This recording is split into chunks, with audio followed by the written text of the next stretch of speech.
Sometimes it pays to be in the right place at the right time. For proof of that, look no farther than Delta's online airfare prices yesterday. I had friends tweeting about this. They couldn't believe it. Maybe that's how they found out. Because Delta says there was a computer glitch that led to prices being slashed by hundreds and in some cases thousands of dollars.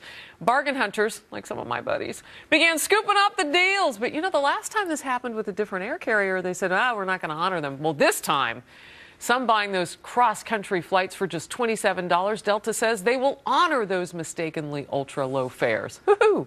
Kind of nice of them, as a matter of fact. Maybe some folks are heading to Colorado come January 1st because they want to smoke pot. Because in just a few days, Colorado is bringing marijuana out of the smoky shadows and right into the mainstream. January 1st will be the first day retail stores can legally sell pot. Residents will also be allowed to legally grow up to 6 plants in their own homes. But plenty of concern remains, including how the state's legislation of marijuana is going to work with existing federal laws that are still outlaw marijuana. Joining me now for that and what it means, David Beller, one of Denver's top criminal defense attorneys. So, David, has the West been born again? What does this law really mean practically for folks in Colorado? Well, good morning, Leland. You know, I don't know necessarily that it's the wild, wild West. You know, Amendment 64 passed by about a 53% majority of the voters. So while that's certainly a healthy majority, it's absolutely not overwhelming. So state regulators are really going out of their way to make sure that they are complying with the will of the voters, allowing for the retail consumption, sale and consumption of marijuana without ultimately having the mile-high city become anything more than the altitude.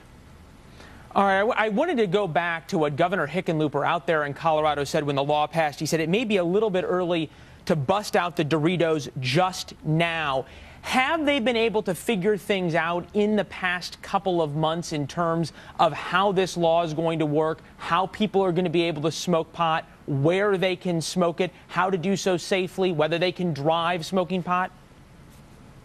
Well, you know, the state really hopes so. There have been an enormous number of regulations that have been put in place, but really this is uncharted territory. So really what we're going to be looking at is ultimately what happens on January the 1st. The state really has gone out of their way to make sure that they are tracking the marijuana from the point of seed to ultimately the point of sale. They're doing so with radio frequency of the actual marijuana plants, making sure that they don't cross over state lines. They've put a great deal of regulation in place regarding even edible marijuana, making sure that it's not being sold in somebody's residential kitchen. But ultimately, what happens going forward is yet to be seen. There's a very small number of shops that are actually opening up starting on January 1st. And really, everybody's going to be watching to make sure not just that the retailer is complying with state law, but ultimately that the consumer is as well. You know, there really have been a great deal of restrictions and regulations put in place on where somebody can ultimately smoke the marijuana. This is not public consumption. You can't walk down the street in Denver or one of the other jurisdictions smoking pot. It can only be done in your home, in your private home. Landlords can even restrict whether or not a resident is able to smoke pot within a rented home.